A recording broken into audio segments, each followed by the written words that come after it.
As our war in Asia gets bigger, a largely unnoticed victory over the communists has been decisively won in Southeast Asia.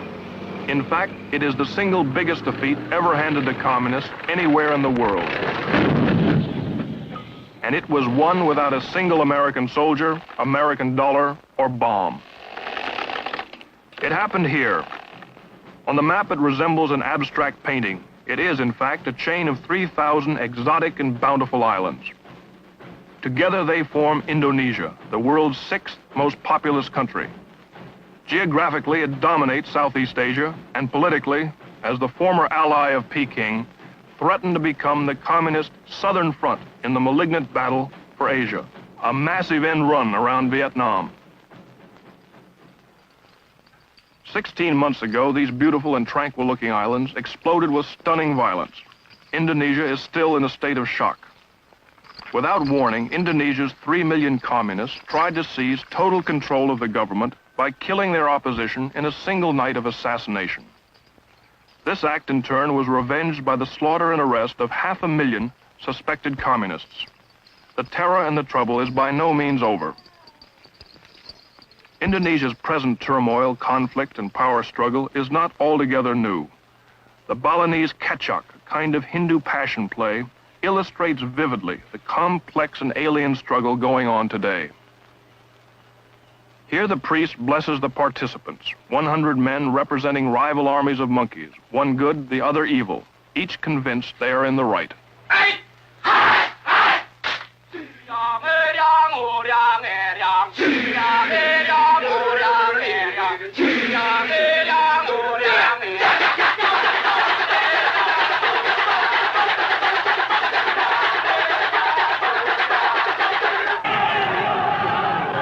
Today's real battle between the forces of good and evil rages in the streets. They demand social reform and political freedom.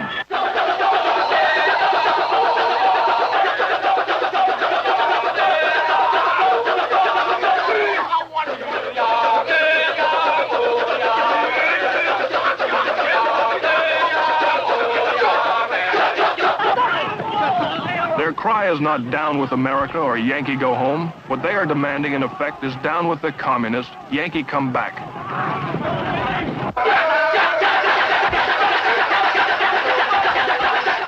The garish leader of the forces of evil is a monster king called Rowana. President Sukarno, with flamboyance and arrogance, led Indonesia to liberation in 1945 after 350 years of Dutch rule.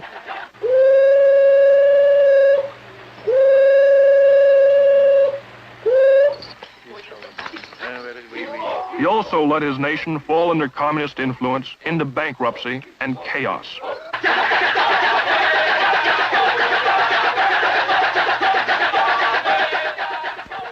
The good king, portrayed by a girl, is named Rama. Rama, with the help of his army, tries to save the country and destroy the evil forces of Rowana. Today it is General Suharto and his army that crushed the communist coup. It is Suharto that leads the effort to remove President Sukarno.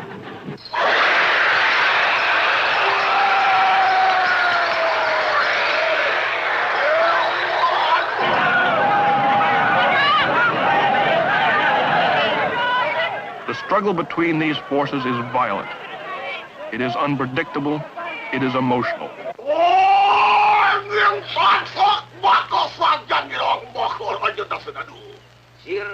In Hindu mythology, we are told the battle can never be won because all good has some evil in it, and all evil has some good.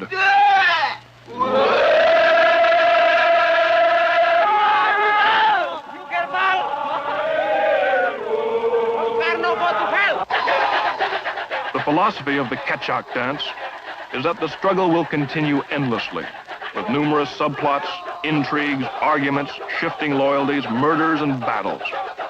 This is precisely what's happening in Indonesia today.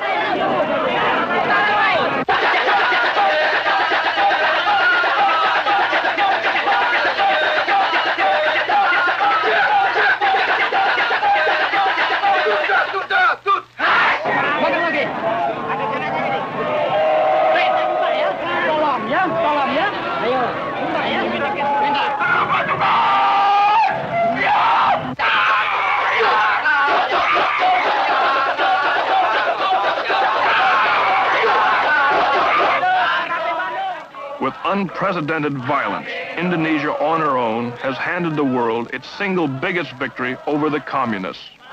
But it is a complex and uncertain victory in the battle for Asia, and it is a troubled victory.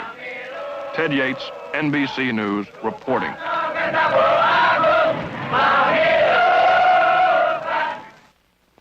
In theory, at least, all factual information about Indonesia is contained here, the Bureau of Statistics. Before the United Nations was expelled 2 years ago, it spent about $1 million on such things as helping conduct a national census. But the census, like instruction on the Statistic Bureau itself, was never finished.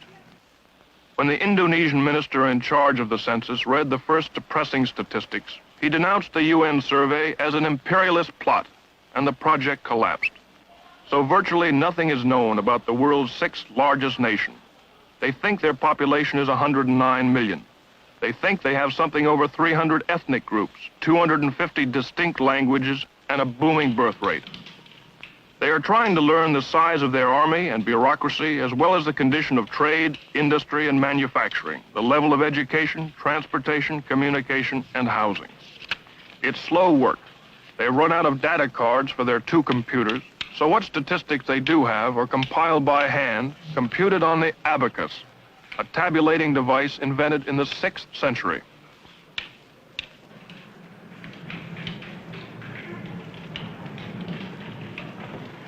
Vital as this job is, Indonesia's plight today is so far-reaching that the people hired to untangle the mess rarely come to work, and when they do, stay only half the day. Sanusi here is preparing to leave. After 33 years, he's now head of government agricultural statistics. His salary is $5 a month. With the galloping inflation, that supports his family of 8 for only 4 days. So to stay alive, he holds 2 other jobs. The statistics just have to wait. The main reason he comes to work is to collect his dole of rice, the standard supplement to salary in Indonesia's socialism. But these days, rice is scarce, so the United States is helping to supply some in the hope that people like Sanusi will not starve and will continue to work at critical jobs, even part-time. Before President Sukarno cut us off 3 years ago, saying, "To hell with your aid," America had given Indonesia $870 million. Now that Sukarno is losing power, we're back with aid. This is part of the new program, 50,000 tons of rice worth $9 million. It's being given on an emergency basis, and Indonesia is supposed to pay us for it in the next 6 years. The rice is not for the common people, but for the bureaucrats, like Sanusi, and for the army.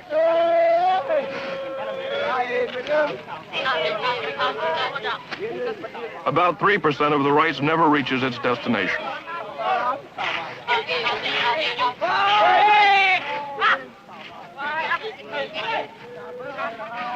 Behind it all, radiating his famous charisma, is Bung Karno, or Brother Karno, named President for Life of Indonesia, though never elected by the people.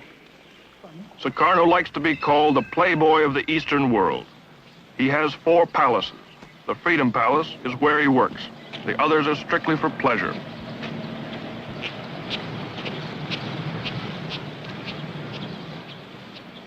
Besides having the largest collection of nude art in Asia, he's a devout Muslim who's pilgrimaged to Mecca. But now he's at odds with his church. They claim he has too many wives, 6 instead of 4. But this is the least of his problems these days. The supreme farmer, the supreme Boy Scout, the supreme philanthropist, the supreme guardian of the justice, the supreme guardian of the Muslim faith, to mention a few of the titles he's conferred on himself, is being stripped of his power and implicated not only in the unsuccessful communist plot to seize Indonesia, but also for the economic ruin that strickens his country.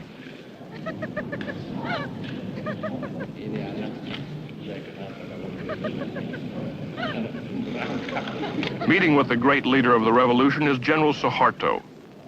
He's at his side not to help him lead the country, but to methodically lead him out of power. Suharto heads what is called the New Order. Relentlessly, they are opening to public scrutiny the corruption and conspiracies of his regime.